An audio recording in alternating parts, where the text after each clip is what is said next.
Another Democrat plot against President Trump has just been foiled today, and it involves RFK Jr. Let me go through this story because everyone's talking about the Libertarian Party convention, okay, and the way they behave towards Trump. Well, that's not the story. What that is a distraction from the real story that went down, okay, from the Libertarian convention. Listen to this. On Sunday, Robert F. Kennedy Jr. became a candidate for the Libertarian Party's presidential nomination, a shocking move that could give him enough votes to defeat Donald Trump or Joe Biden in November. Wait a minute. So he's a libertarian now? No, just listen. We'll get to it. Oh, my goodness. Kennedy, who spoke Friday at the Libertarian convention, was nominated by a delegate on the convention floor on Sunday to be the party's White House standard bearer. Kennedy's candidacy was met with boos from other delegates. So the Libertarian Party, they have a convention every 4 years. They nominate someone. Yeah. And they get on the ballot. This is just off the top of my head. I could be off by a few states, but they get on like 36 states or something. They get on less than 40, but they're on 30-some states. Okay. I don't remember the exact number, and it may have changed this election cycle. I'm talking about the past, okay? I really don't follow the Libertarian Party too much. It's a waste of time to follow, okay, because they're going to lose every time, right? But so there was a plot afloat to get Robert F. Kennedy Jr. not just nominated to be the Libertarian Party candidate, but make him the Libertarian Party candidate. That means Robert Kennedy would be on the ballot in 30-some-odd states as a Libertarian candidate, which are conservative people, okay? And that would be damaging to Trump. However, listen to this. And this plot wasn't just the Democrats to get Robert F. Kennedy Jr. on the Libertarian Party platform. It was also the deep holdouts and the never Trumps. Trumpers, Okay. Never Trumpers. His candidacy, however, was short-lived. He was eliminated from contention after the first round of voting, having received support from 19 delegates, just 2.07% of the vote. So he's not going to be their nominee. It's over. So foiled again. Yes, the significance of this is that just because President Trump is so far ahead in all the polls, had that historic rally in the Bronx, the uniparty Republican establishment, Bush people, the Democrats, the deep state, they're looking for any little opening to cause havoc, cause confusion, cause chaos for President Trump. And RFK Jr. has been one of those hopes all along. For some reason, they've convinced themselves that MAGA people will vote for Robert F. Kennedy Jr. Not even though, and they thought, the problem is these never Trumpers in both parties, they're stupid. They think they're very smart. They're very stupid. Robert F. Kennedy Jr. is very outspoken against Fauci, right, and everything involving Fauci. So they think because of that, conservatives are going to support him. They thought that the libertarians, this booing that happened with Trump was something that they organized. It doesn't take that many people to get booing on the news. You just have to be close enough to the microphones to do it, okay? I don't think there were that many people in that room, maybe a couple thousand. There were not many people booing Trump. No. But it was a plot by the Never Trumpers to try to distance him from them, try to cause a division. They didn't approve of him. It was like a total, or I see what you're saying. It was like a total organized thing, like we'll nominate him, we'll get him on the ballot, and then everybody will boo Trump, and we'll really put a kink in his momentum. Yeah, he's not so popular. And then I think he should not have done that, though, that libertarian. I think it was a mistake for him to do that, and I have a feeling Vivek was behind it. What do you mean, the idea of Trump going? Of him going, and because Vivek was there, and he's desperate to be in Trump's circle and be a political power player, and I think he organized that. I could be wrong, and I don't think Trump should have done it. I think libertarians are a complete waste of time and energy. They're like a cult. Their voice means nothing, and they feel they're above everybody. And that, you know what I mean? I agree with a lot of what they say. I agree there is too much big government. You know, I totally agree with that, and that we should have more liberties. It's ridiculous. The government is in everything. But it's a party that has no legs, never did, never will. Their votes are thrown away and wasted.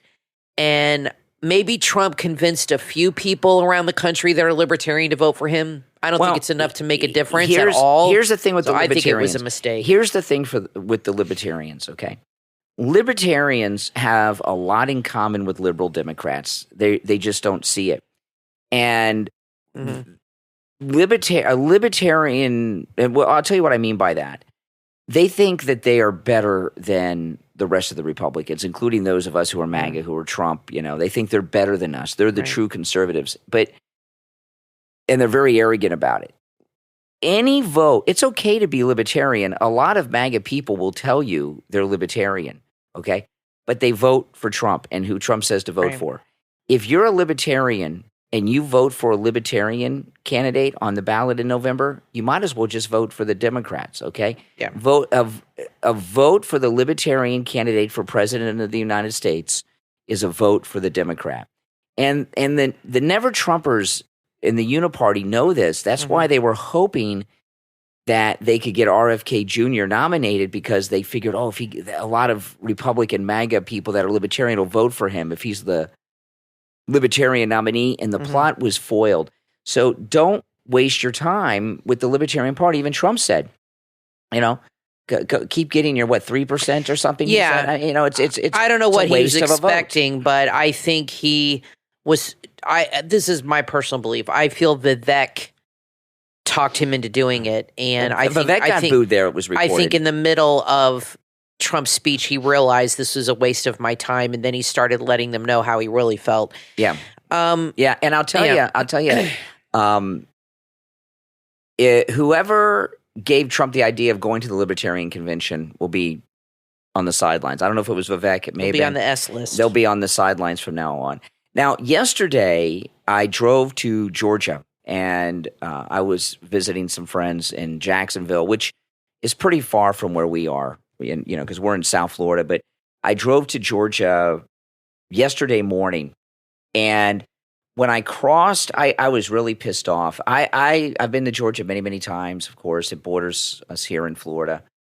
And I was not liking Georgia yesterday. I went to Georgia and did something really cool that I made a YouTube video about. But if you've seen my Star Trek set tour, that was in Georgia. And I love that. That was great. But the entire time outside of that I was in Georgia, I was just pissed off. And I'll tell you why. I was staying in Jacksonville, and I drove from I stayed in Jacksonville Friday night, and then Saturday morning I went from Jacksonville to Georgia. And when I drove across the border from Florida to Georgia, they have that big sign that says "Welcome to Georgia," and at the bottom of it, in big letters, it said Governor Kemp, right? It's got Brian Kemp's name there. Yeah. Governor Brian Kemp. And as soon as I saw his name on the sign, I was pissed. And I'll tell you what pissed me off about it. I know, and maybe you guys feel the same way. And it's not just what's happened in the past, it's what's going on right now. And I'm thinking to myself, this guy, first off, his name is huge on the Welcome to Georgia sign. I mean, it's a little obnoxiously huge. It's larger than most governors I've seen on the names. Now, when you came back into Florida, did you see a sign with DeSantis? Because you were right on you went to a town right across the border to go see the Star Trek thing. And then, it was literally right on the border, which I didn't know. Georgia and Florida, there's a natural border. It's a lake. It's a river. I can't remember, a River Mary, I think, or something. It's a natural border, which I never knew. At least that part of the area. But when you came back across to Florida, did you see a sign that said Governor DeSantis? I didn't even notice it. No, I was on the phone to you. Okay, and it was dark. So when I drove into Florida, I missed the Florida sign. But when I saw the Brian Kemp thing as I was driving into Georgia, I immediately got pissed off. And what pissed me off about him this Republican rhino fake, right, is what's going on right now. Not just last night, what's going on right now. Why does Brian Kemp not remove Fannie Willis from her position? She's obviously a corrupt criminal. Brian Kemp should remove her from her position, right, immediately investigate her, and pardon Donald Trump and everyone else that was charged, and have a very high-profile press conference about these pardons, not just of Trump, but everybody else that was indicted. And that would include people that made deals like Jenna Ellis. Okay, I know we're pissed at her, but, and have a very high-profile press conference about this corruption going on with the Democrats in the state of Georgia. And he's not doing any of that. And the fact that this guy calls himself a Republican, Kemp, and allows this nonsense to continue in Fulton County, it just pissed me off. And, when I was in Georgia yesterday, I got a bite to eat. And I went into this local place, and I was just pissed the whole time. Now, when I went to the Star Trek, I was very happy and excited, and there were a lot of friends of mine there, but they weren't Georgian people. They were all out-of-state people, no one from Georgia.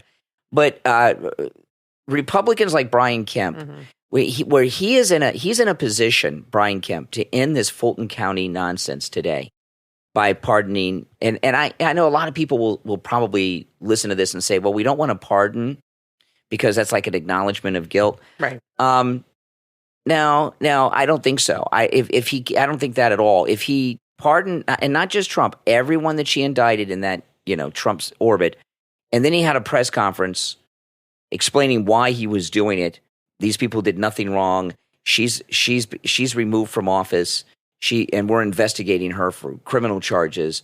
It would be a very important thing to do. And Brian Kemp is not doing it. In fact, not only is he not doing it, I don't see anyone even calling on him to do anything like this. And it's just wrong what's happening. And there's so many fake bought off Republican traitors. We talk about this corrupt judge in New York, and there's no doubt about it. But Brian Kemp's corrupt too. He's for Brian Kemp to sit by and allow all this to happen and not intervene is corruption. Well, I think it was good that Nikki Haley endorsed Trump, and I think that took a lot of people by surprise. And the reason it's good, whether you like her or not, and I think she did it because she's still hoping he'll choose her as his VP. But outwardly, it shows more unification with the party, which is really important because, we get the New York Post here, and we get it every day, and I like reading it. It's much more in-depth than the online version. And there was a whole article about how the left is very divided right now. Yeah. They're not happy with Biden. They want him out. They're divided over this Israeli-Palestinian issue, and that they're really having problems and they're imploding. But how the Republican Party is coming together behind Trump, and he cited Nikki Haley, who's a deep state person, and he said and even Ron DeSantis had a fundraiser for Trump, and he said that's very significant because they have to show unification. It's really important, whether they like him or not. At least outwardly, they're supporting him, sure, for their own reasons, but it's important to show that unity, especially when the Democratic Party is falling apart. And I also read another article about the Bronx rally, and there were people there that were interviewed. A lot of people were interviewed, which I thought was really amazing. Even reporters at MSNBC interviewed people, and they were really, the one at MSNBC was honest. She said, these are all people that live here. These are not people that are coming in. And in the New York Post article, he had said that a lot of people at the rally said that Trump is like Nelson Mandela. Yeah, I've been telling you that for years. And that's how they see him, that he's a political prisoner. They are not going to put this guy in jail. It is not going to happen. And I promise you, they've had conversations about this, whoever's in charge. But they are terrified of him getting in office because they're really afraid he's going to dismantle a lot of these institutions that have been around, that have been coming after him. Yeah. And they should be afraid. Yeah, absolutely. Now, this is an article that you sent me over the weekend while I was out of town about Michael Richards. That's an absolutely amazing article. Michael Richards from Seinfeld, Kramer. Michael Richards, he's on a publicity tour for he's got a book out. And there's and he's promoting that. And they always got to have something in the book that's new and interesting. And he shared something about himself I've never heard before, that he is a child that is the product of a rape. Yes.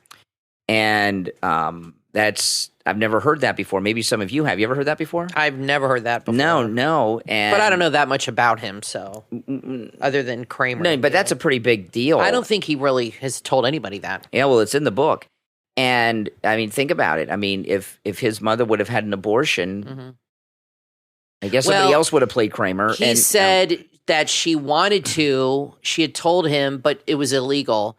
Well, let me read through this article. She gives some details. Yeah. But I want you to look at the full life that Michael Richards has had. Also, look at his contribution in Seinfeld. I'll tell you this. Seinfeld was a big hit comedy, obviously. I'm not a fan of sitcoms, and I love Seinfeld. I always watched it. And I don't think Seinfeld would have been the hit that it was without Michael Richards. No.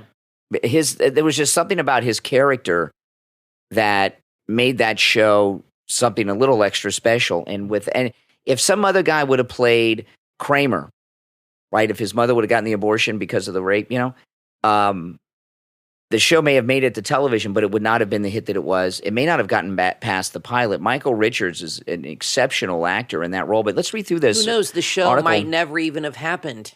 That's true. At all. You don't know how these things all come together. It may, Larry David worked with Michael Richards. Michael Richards was in the cast on a show called Fridays, which was on like in the very early 80s. It was kind of a competition for Saturday Night Live. It didn't last long. And Larry David was a writer on Fridays. Michael Richards was in the cast. And maybe he saw something in Michael Richards that reminded him of the guy they based Seinfeld on and said, we can do this.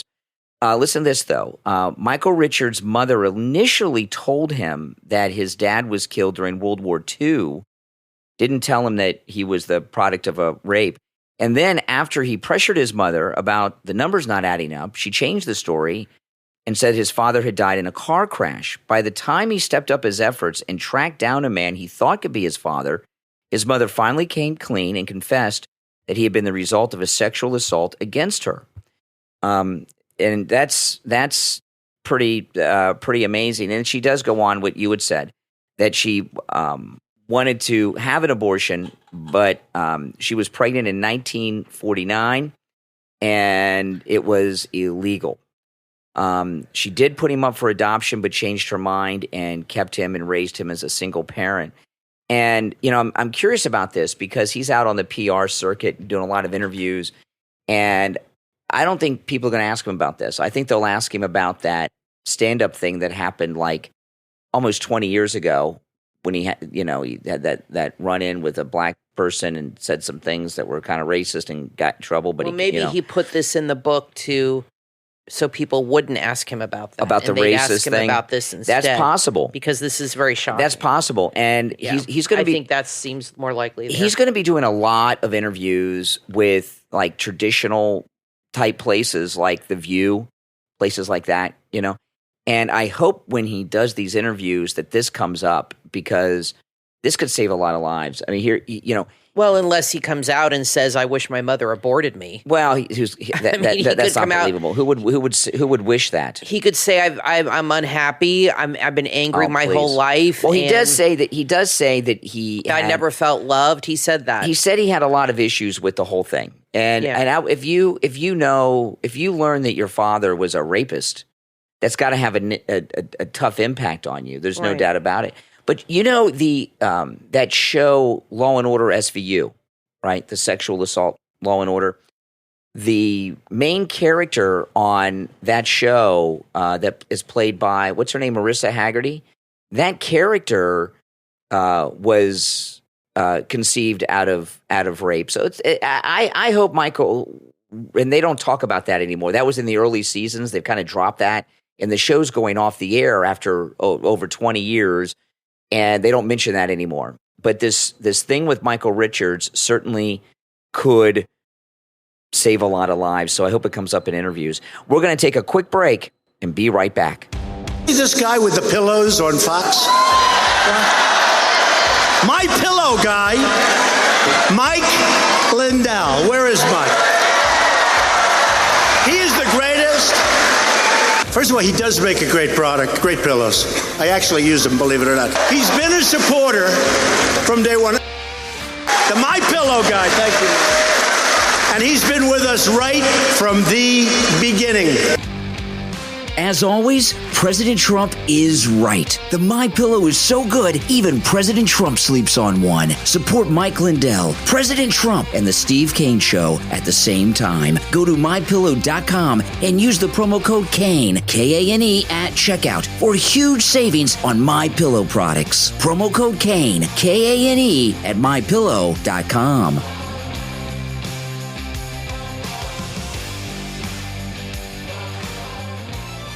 Men, are you tired of looking tired? You can turn your tired eyes into a vibrant and refreshed look with a specially formulated under-eye cream for men at Amazon.com/shops/Meditati. That's MEDITATI. This anti-aging formula is designed to repair and protect your eyes against the common signs of aging. Dark circles, puffiness, and those pesky crow's feet, gone. With Meditati, you'll say goodbye to those tired eyes and hello to a youthful appearance. It's packed with peptides, vitamin C, jojoba oil, green tea, CoQ10, and other essential ingredients. This formula will keep your under eyes bright and refreshed. It also keeps your skin hydrated with the highest quality natural and organic ingredients. It's crafted by skincare experts, and this non-greasy, lightweight formula absorbs quickly and efficiently, nourishing the skin around your eyes. So if you're tired of puffiness and wrinkles, go right now to Amazon.com/shops/Meditati. That's MEDITATI. Don't miss out on this chance to give your eyes the care they deserve, because you and your eyes deserve it. Amazon.com/shops/Meditati. You are listening to The Brian Craig Show podcast, broadcasting from sunny South Florida. Brian is joined by his wife and co-host, Kathy. Follow Brian on social media at BrianCraigShow.com. And now, Brian and Kathy.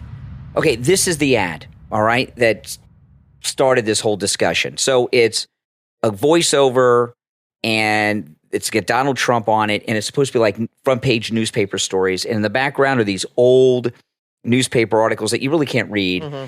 And they start from like World War I and move on. What happens after Donald Trump wins?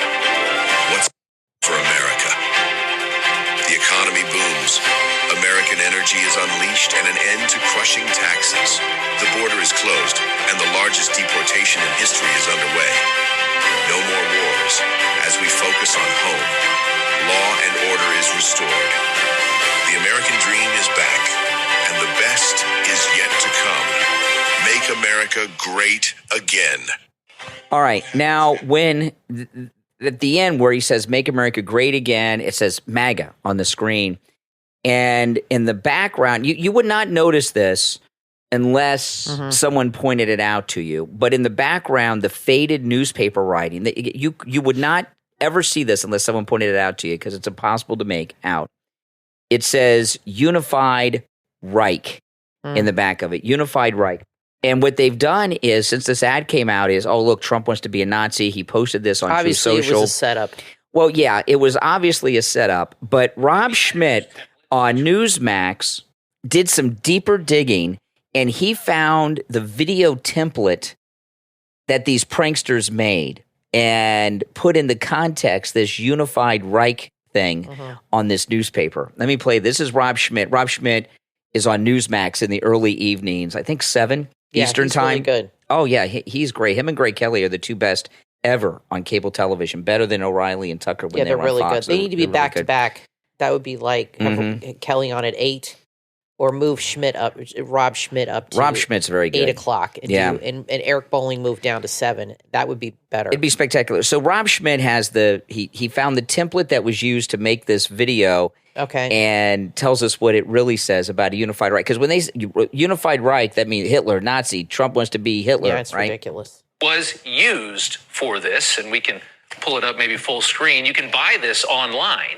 Wow. It's called Newspaper Vintage History Headlines Promo. If you wanted to make a vintage ad, this is exactly how you would do it. You just go online and buy this from whatever company this is, and they probably use it for a long time. And it basically uses a collection of old news headlines and subheadlines and articles from like the early 1900s, one of which was German industrial strength significantly increased after 1871, driven by the creation of a unified Reich. That's 50 years before anybody was talking about the Nazis and the atrocities that would come before and during World War II. It has nothing to do with anything. These are just old headlines. There were other headlines as well. Expansion of violence in Bosnia. Okay, so it goes on. So it's not talking about the Third Reich. Right. It's talking about something in Germany that happened in the 1800s, 50 years before Hitler. Right. Okay? And the left for, I guess, been 3 days, they've had endless things that Trump reposted this thing on True Social from Hitler. You know, one thing that's been exposed with Trump is how fake all the messaging is and all the media and our history. And I question everything I've ever learned about this country and our history because I see them rewriting the history that we're living through. It's amazing. And I mean, the left are absolutely in a I mean, I know we've said this phrasing so many times, but they are in such a panic. And now they're trying to, you know, like Joy Behar said, we should have swastikas. They're really trying to roll with this Nazi comparison. And it is absolutely not going to stick. It's not, his popularity has gone up among black people. They know this guy's not a racist. Meanwhile, you have Sonny Hostin sitting next to Joy Behar telling you that a white basketball player is only popular because she's white. And if she was black, she wouldn't be so popular. I mean, she's a bigot. They're all bigots on that show.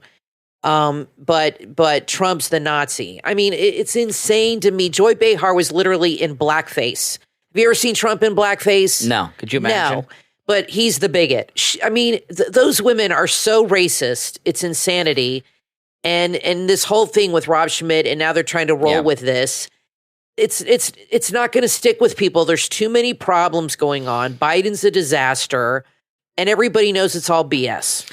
Well, you know, things are exposed now that were never exposed before. That's true. Because there's alternative news sources, and I know Newsmax is you know cable. It's not like internet, but you know years ago, not that many years ago, there were you know no news outlets on television other than left wing. So Newsmax is an outlier there. Now with the internet, there's alternative news sources. The Democrats, they look so ridiculous because they try to get these false narratives going all the time.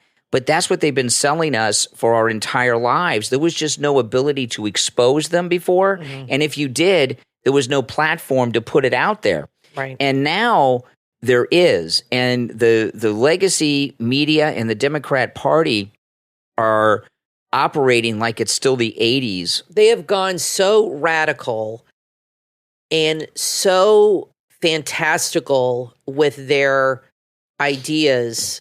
They're not even living in reality anymore. Like when these news people tell you that Trump's they really believe it.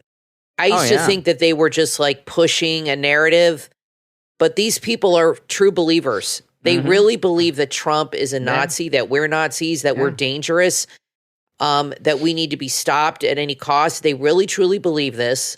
They believe because it taps into their need to be better than everybody and to be perceived as smarter, more enlightened, and better.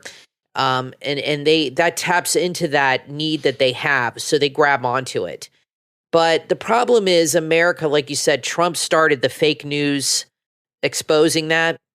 And I don't think people really thought about the news in that way before Trump really talked about it. No. You know what I mean? I never heard people really talk about the news in that way. We all knew that there might have been a bent or they might have not told you everything, but he really highlighted how they just flat out lie. And I think what really started to hurt them was the Russia thing.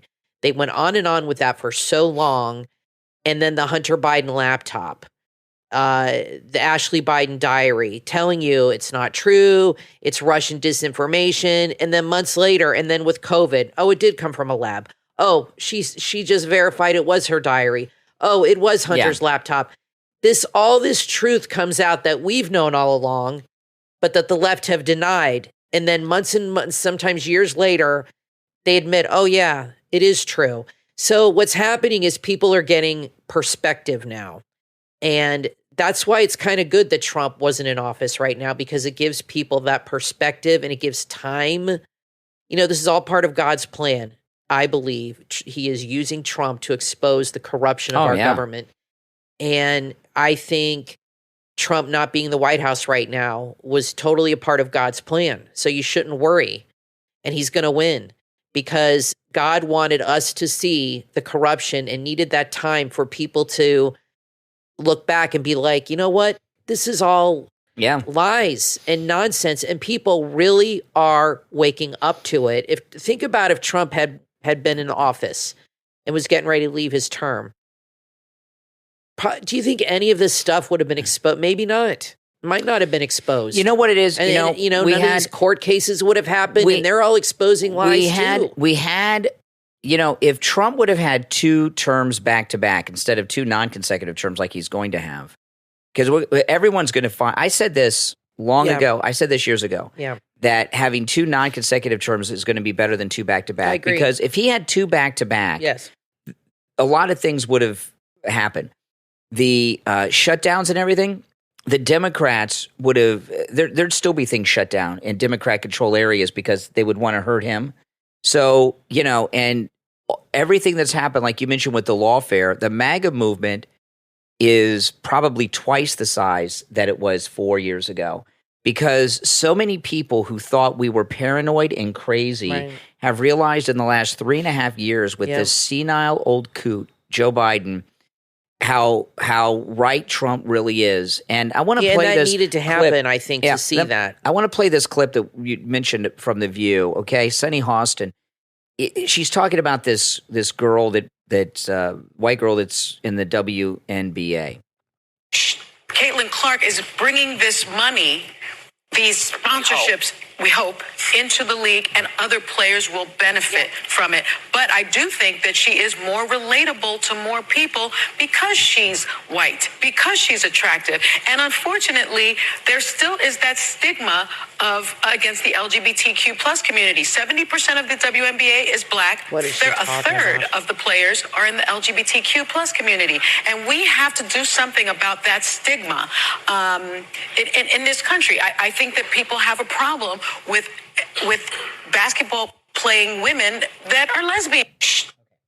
I think she has a problem. First off, she doesn't know what she's talking about. What she's upset about is there's this white girl in basketball. She's decided that basically basketball's for blacks. That's really what it's about. Look what, when we were growing up, tennis was about Jimmy Connors and McEnroe and Chris Everett Lloyd. And then the Venus sisters come along. What are we supposed? What if we would have said, "Well, wait a minute, tennis is a white person's sport. What are these girls doing?" Or Tiger Woods in the golf. Well, she is no different. When Tiger Woods won, there was one golfer who made a joke that they needed to serve fried chicken and watermelon. Remember at the Masters, and that was wrong. And he was instantly branded bigoted, which he rightfully should have been, just like her. He sounded no different. She sounds no different than that guy. First of all, this basketball player is not attractive. Okay, I'm sorry. She's not pretty, but she's apparently a great player. Her problem, Sonny, is she's a bigot. And I know Joe Portnoy called her out on, said the same thing. It's obvious. She hates white people. That's no secret. But we're Nazis.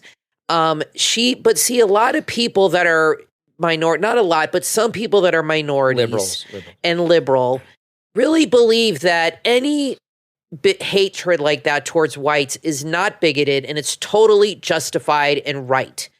And it's not. And this show has just become a place that festers bigotry and hatred towards conservatives and white people, which is more than half the country. I mean, I don't know why these women are still on the air. I did read in the Inquirer, I get it every week, that all of their contracts are up next year and that they're firing all of them. That's the Inquirer said. Can you imagine? that they don't like. They're going to sick bring of in them, a bunch and of it's younger liberal, maybe witches, younger, you know? maybe people that are. I think it's probably about money more than anything. But I don't understand. Like you said, tennis was. There was Arthur Ashe, who was a great player. He died of AIDS. Yeah. And when I was a kid growing up, I watched a lot of tennis like you did. It was huge in the 70s and 80s. My mom was a big tennis fan, so I watched all the tournaments with her. And I knew everybody. Bjorn Borg and Boris Becker was my favorite. And it was predominantly a white sport, no doubt about it, like golf up until now. And then the Venus and Serena came along and absolutely destroyed everybody. They were the best players. Nobody could beat them. They were unbelievable. And I don't remember really people focusing on their color. They were just like, damn, these girls are good. They are really good. Yeah. And it's an amazing story. These girls came from California. Their father coached them, and they're both like amazing players. Well, this thing here with what is wrong with this woman? The thing with the View and the WNBA. One thing that there's a reason why female sports like the WNBA aren't as successful. Women's soccer, WNBA, they're not as good. This thing with the transgenders. You get these guys that all of a sudden they're a girl and they start swimming against the girls and they like rank 300, 250 with the boys and they win everything with the girls. The girls' sports is nowhere near the quality of sports so far as performance-wise as men. And that's a major reason why male sports outperform female sports. So you're saying it's like more boring. It's just not as good. It's more amateur. I'd say it's more amateur. It's not I as good. would say for some sports that's true. So when somebody, but not tennis. But a lot of times, not tennis. Oh no, the Venus sisters lost to men that aren't that good. No, but women's tennis has always been popular. When you had Martina Navratilova, Chris Everett. I mean, that was back in the Billie Jean King. A little different. Those drew huge crowds. Part of the reason tennis was always big with Part women. of the reason that women's tennis was big is during the 60s and 70s, tennis was popular for people to play like at home, which is kind of gone out. Right, more so than basketball. And for sure. also, it's because they wear mini skirts, they bend forward, and you see their like underwear. That I know that sounds crude, but that's one of the reasons women's tennis has been more popular. But anyway. Now, one of the greatest actors in the world I have come to learn today is someone that you would not normally think of being a great actor, Terrence Howard. And I'll tell you why I say that. I'm going to play this clip. Terrence Howard was on the Joe Rogan show. This guy is a complete nut, and he's totally insane. Yeah. And when you hear, I'm just going to play this one clip. You guys can go watch the whole interview. It's Terrence Howard on Joe Rogan. And I've seen him in things. He's not that bad of an actor. He was in that M. Night Shyamalan TV series. It was, I forgot the name. It was pretty good. The one with Matt Dillon. I've heard nothing but bad things about him. I've seen him in that show that he did with Jussie Smollett. I watched the first season of that. The first season was really good. The second season was awful. I didn't watch it after that, but the first season was really good. And a lot of times when you see actors like they really are, you have a whole new appreciation for their acting because they're such weirdos. So this is Terrence Howard. He's talking with Joe Rogan about how planets are made. Now, I will tell you, we really don't know how planets are made. There are theories as to how planets form, but there is not a proven scientific fact as to how planets are made. And I learned about this in school. Okay, I did not research this, so maybe there's been some updated science since I was in school. But what I remember in school, this was in college. Some scientists believe planets can form with a speck of dust as small as a hair and form these big planets. A bunch of nonsense. I think God just does it. But anyway, Terrence Howard obviously made the universe. It's very complex. Terrence Howard, he's talking to Joe Rogan about how planets are made. All right. Okay. And he's not kidding. Before we do that, can you tell me how a planet is formed under this theory? So you have a sun, and how does the sun give birth to these planets? The same way we defecate and have gas, like Jupiter's that. He's talking about people. He's talking about the way people go to the bathroom and fart. So the sun shits out planets. Yes. Okay. To these planets. The same way we defecate and have gas, like Jupiter's that red spot on Jupiter, that's spinning on it, that's going to become a moon. It may take a billion or 2 billion years. That will ultimately become a moon off of Jupiter. Where is it? Right at the equator. Where do we discharge it? Right at our equator. And that part of our body is our equator. And it will rotate its way around and slowly be pushed out by the solar wind by Jupiter. So like coronal mass ejections. Coronal mass ejection. Okay, well, Joe Rogan must have just made that up. I mean, Terrence Howard is nuts. That's some hardcore lunacy from this guy. There's a whole interview of it. The guys, and when I saw this, I've watched only a few minutes of it because he's so crazy. I was like getting a headache watching it. I'm like, this is so crazy that I might damage my brain if I listen to the whole thing. I don't know how Rogan did it, but I have a whole new appreciation for this guy's acting because when he acts, he can be a pretty commanding guy. Well, since we're talking about actors, I want to talk about this story that came out with something the DOJ is doing that I actually agree with. The DOJ is suing to break up Live Nation and Ticketmaster. And I got to tell you, I am not a Taylor Swift fan. I think she is so overrated. I'm sorry. I know she's popular with teenage girls, but I watched her concert on Disney Plus. It was, it's like a 3-hour show and it's nothing special. I mean, I saw Neil Diamond when I was 12, my first concert, and it was way better than hers. And all he did was come out with a band and sing, okay? Because he's so much more talented. But anyway, I remember when she came here and my sister went to see her with her daughter who's 15 and paid an ungodly amount for the tickets for her and her friends. But my sister's rich. And I remember seeing on the news this one guy when Taylor Swift came here, she came to Miami, and he said, I bought 4 tickets for my daughter and her 3 friends, and it cost me $20,000. What? And he said, I'm going to be paying that off for the next 30 years. And I remember thinking to myself, and this is a middle-class guy, okay? He's like, I'm a regular guy. I'm not rich. And I'm thinking, don't parents ever say no to their kids anymore? I mean, if Emily came to me, I know you took her to see Justin Bieber, and for the two of you, it was about $500. Yeah. And that was in Miami, and it was about... I thought that was nuts. 5 or 6 years ago. And you guys had never really gone to a lot of concerts. It was a special thing for her birthday. She really wanted to go, and you got really good seats, and you had a great time. That, to me, is no problem. Her ticket, and you can pay for the seat. The further away you are, the cheaper it is. Her tickets, the cheap seats, I mean the nosebleed seats, were like $1,500. And this is a woman, and this is because of Ticketmaster and Live Nation. They have a monopoly. This is what Pearl Jam went out of business for complaining about 30 years ago when I was in college.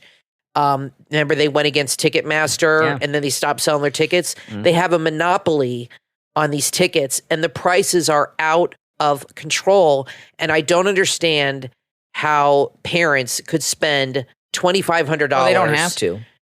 But they do. Well, and Taylor Swift, how is she a nice girl if she is charging people that kind of money? I mean, I'm sorry. If Elvis came back, if we found out that Elvis was alive, okay, and that he had not died, and he started touring, maybe it'd be worth $2,500 a ticket. I don't know why they should limit the but Taylor price. Swift, why limit the price? I mean, if I could get it, Kathy, that's crazy. If we could fill up a theater with people paying $2,500 each to watch us record the podcast, you wouldn't charge it? The problem is they have a monopoly, and you can't buy tickets from anywhere else. But you're not required to buy the tickets. No, but I don't think that's right. I mean, I remember when I was in high school, I went to a lot of concerts, okay?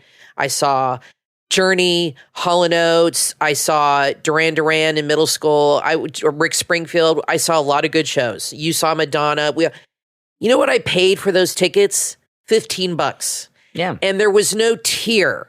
Okay, there was no tier system. You waited in line for hours, and you got a random seat. You got the next seat available, and all the tickets were the exact same price. I understand what you're saying. We're in America and people can charge what they Exactly. want. But there's a monopoly on these tickets. There's no other outlet to buy. There's no competition. That's why the ticket prices are so high. And I think Taylor Swift is a horrible person to charge girls $3,000 and put people into massive debt. Their parents are idiots. Well, they are idiots. Their parents That's are for idiots. damn sure. I mean, they're idiots. That is for sure. Now, a listener just left a message on one of my YouTube videos. Just came in just now about my pillow. Listen to this, and you can look. I don't know. This is on my YouTube video where the thumbnail says "The Bronx loves Trump." Okay, the Bronx loves Trump is on the thumbnail. Yes. And this is what they wrote. I've slept on a MyPillow since 2003. The first pillow I had lasted 18 years, getting washed once a week. I got a new one a couple years ago. I can't sleep without my pillow. I take it everywhere I go. Thanks, Mike. And you can go and read that comment yourself. The Bronx Love Trump is the thumbnail for that. And, when I got my first MyPillow, because we have them all. We have all the different types of pillows. We have the regular MyPillow, the Giza Elegance pillow, the MyPillow 2.0. And I had tried every pillow there is trying to get a good night's sleep. I really did. Kathy will tell you, I had the foam pillows. Remember the bamboo pillow that cost like $200 or something? None of them worked. And you got me the MyPillow. Mm-hmm. And I'm like, whatever, I tried them all. I slept on it one night and I knew it was something special. And I've been sleeping on it ever since. In fact, when I travel, when I go out of town, unless I forget the packet, I take my MyPillow. And when I sleep on pillows other than the MyPillow, when I travel, it's a big difference. And it's not the same. I remember when I got home from the cruise, the cruise beds are nice. They have mattresses that cost thousands of dollars. When I lay down in our bed with the MyPillow mattress topper, it was more comfortable than that mattress that cost thousands of dollars on the cruise ship. It's absolutely amazing. So listen, go to mypillow.com, use our promo code Kane at checkout, Kane.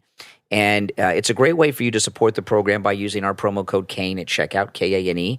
Plus, you get a great night's sleep. And you can use our promo code on all the specials at mypillow.com. Also, free shipping on all orders over $75. I'm Brian, always joined by my wife and co-host Kathy. We'll be right back. You're on the air. What's your name? Where are you calling from? Brian, I just want to give a shout out to my coffee. This is very important. Anybody that has any kind of acid reflux, if you try the low acidic coffee of my coffee, it is absolutely the best. I wasn't able to drink coffee for years, and I tried it, and now I can drink the coffee with no problem whatsoever. It's absolutely delicious. The flavor is like a tastier flavor than regular coffee. I'm telling you, I don't get stomach aches. I don't get anything. I'm so happy with it, and I think that you ought to mention it. I think it's important, especially for older people. Mike Lindell says that his coffee, the My Coffee, which is 50% off with our promo code Kane at checkout, Kane, at mypillow.com, it's the best tasting coffee you've ever had. Absolutely true. I have tried over the years other coffees, and nothing comes near his, and that really is the truth. 50% off with our promo code Kane at checkout, Kane, at mypillow.com. You are listening to The Brian Craig Show podcast, broadcasting from sunny South Florida. Brian is joined by his wife and co-host, Kathy. Follow Brian on social media at briancraigshow.com. And now, Brian and Kathy. Welcome back, everyone. I'm Brian Craig, always joined by my wife and co-host, Kathy.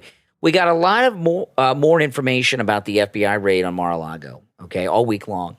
This Mar-a-Lago raid information is coming from an unredacted release of the warrant. And this is all being done by Judge Cannon, who's the Trump-appointed judge, the federal judge overseeing the documents case. And, I mean, this is shocking stuff. If we had real judges that weren't corrupt in these other cases, could you imagine the information we'd be getting? So what we found out first was that the FBI... the warrant that was, again, this was signed off by Joe Biden. There's a document, him signing off on the authorization of the raid on Mar-a-Lago. The warrant itself has the signature of Merrick Garland on it, the attorney general that Biden wanted to put on the Supreme Court. And it authorized the use of deadly force when they did the raid on Mar-a-Lago, which is insane. And they didn't just have guys go to the front gate.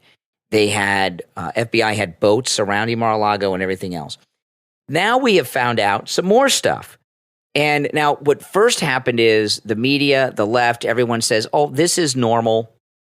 Every warrant authorizes the use of deadly force. Nothing to see here. Well, if it's no big deal, why did they redact it? If this is what every warrant's like, why did they redact it? Yeah. But now we know, more information has come out courtesy of this judge, that the FBI notified a local trauma center, which was about 12 miles away. I think I know what hospital that is because we live in that area. They notified a local, not every emergency room has a trauma center. Trauma centers are a specialized emergency room setup with specialized doctors and nurses and facilities and equipment to handle like mass shooting events and stuff. So they notified the local trauma center to prepare for casualties. That's crazy. And then Steve Bannon. I mean, is that typical when they do a raid? No, I've never heard of it. Then Steve Bannon said on top of that, they also had prepared a triage unit on the scene at Mar-a-Lago to handle wounded on the scene before they were transported. So this is not normal with a warrant. I'm sorry. Police officers and federal agents, that are officers like FBI agents and such, have guns and are authorized to use deadly force in certain circumstances all the time. This trauma center, this triage center, that's not normal. When they did that no-knock warrant on Breonna Taylor's house, did they notify the trauma center? Did they have a triage center out in the parking lot to treat wounded? No, this is not normal. On top of the fact that this was a raid conducted on the home of a president of the United States. I mean, in the media, the liberal media, they want you to think that this is standard protocol. It is not. And these other things that have come out are insane. So it tells us so much. It tells us so much about how they view Trump. And the way they view Trump is how they view us, those who support him. They were planning and prepared for a Waco, Ruby Ridge-like situation. I think that's exactly what they thought was going to happen. And they probably thought, we just need one person to make the first move. You know what I mean? It's like kind of like when there's like a brawl in a bar, which we've all seen. I know I saw a few in college. You just need one guy to say the wrong thing or make the first move, and then all hell breaks loose and everybody's fighting. You're waiting for that one person. And I think you're right. I think they thought it was going to be like a Waco. I know Trump wasn't there. Thank goodness his family wasn't there. I'm curious if they would have had the same stipulations if he and his family were there. They weren't, and they knew they weren't. So I don't think they could have shown up. Well, true. Anybody could, and Kathy, anything could have happened. I mean, it is shocking. I'm not saying it's Don not. Jr. or Eric could have shown up. And who knows who could have showed up? They don't know exactly who. Melania's dad could have been there. Who was there? Exactly. They don't know exactly who was there, and so it is horrible. And Mar-a-Lago, too, it's not just the private residence of President Trump. It's a place that people have club membership to. It's crazy. There are private events like car shows and things there all the time. You never know who's going to be at Mar-a-Lago. And to me, I think that the government was trying to incite something. I think they were hoping for that. But, I'm glad that this happened, that this has come out. Not that the raid happened, but I'm glad that this has come out because I think it's a big wake-up call for people as to how sick and twisted the deep state have become. It is true, and I think people are so sick of the Trump hate. There's a new movie coming out called The Apprentice, and it just debuted at the Cannes Film Festival. Of course, it got rave reviews and all this because they're all a bunch of liberal jerks. But Sebastian Stan, who played Tommy Lee in that horrible biopic of him and Pamela Anderson, I watched the first 2 episodes. It was god awful. And he also is like the Winter Soldier or something in the Marvel movies. He's okay. I'm not that familiar with his work, but he plays a young Donald Trump. And it's all about a young Trump and his mentor, I can't remember the guy's name, and they tell you it's not really based on reality, but it really is in their mind. They actually show Donald Trump is suing them, by the way. He's going to sue the makers of the film for slander because they show him raping Ivana on the floor of their penthouse. Because she had said in an interview, well, the actor, it's the actor. The actor, right? Playing him. It's the liberal fantasy, right? It's not true, of course, because Ivana had said in an interview, which she recanted during the divorce, she was angry and upset that he had raped her, and then she took it back. She said, "Well, he didn't really rape me." She said it just felt like he took advantage of me and blah blah blah, whatever. So they took that and actually have it played out in their fantasy of an actual physical rape. Of course, they think he's a rapist because of E. Jean Carroll. They all think that's true. So this movie, I think it's so over the top, and Trump is suing, which is good for defamation, and he should, because it maligns his family, it maligns his name, and all this stuff. And I think people are, even people on the left that have a brain in their head, are so sick of this endless, over-the-top Trump hate. I think they're really burned out on it, and they're just so tired of the left constantly shoving this down their throats, because what they're seeing is not matching up with what they're being told anymore. Yeah. And they're realizing, you know what? This guy was not a dictator. Well, now they're telling you he won't leave office. Well, he did leave office before. You think that was easy for him to leave, and you don't think he felt humiliated to leave and lose to Biden? We all know what's going on. And he had to leave that. I'm sure he decided right then and there, I'm going to run again because he's not a quitter.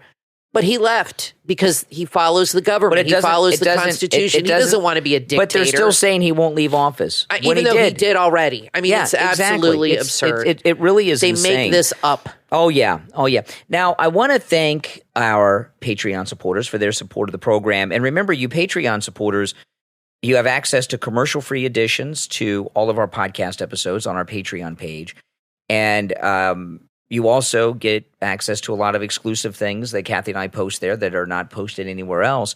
And our top Patreon supporters get a live on-air thank you shout-out on each and every podcast episode. So the names you'll hear now are our top Patreon supporters. I want to thank Andrew and Connie, Christine, ETW, Chuck, D, Pamela, Rick, Nick, Wesley, Macho, Mike P, Carlos, Paulette, John, Heather, David, Maria in Texas, Richard, Alice, K-Mac, LeeZep, Shawna, Constance, George, Brandon, and Rob and Trish Wilkerson.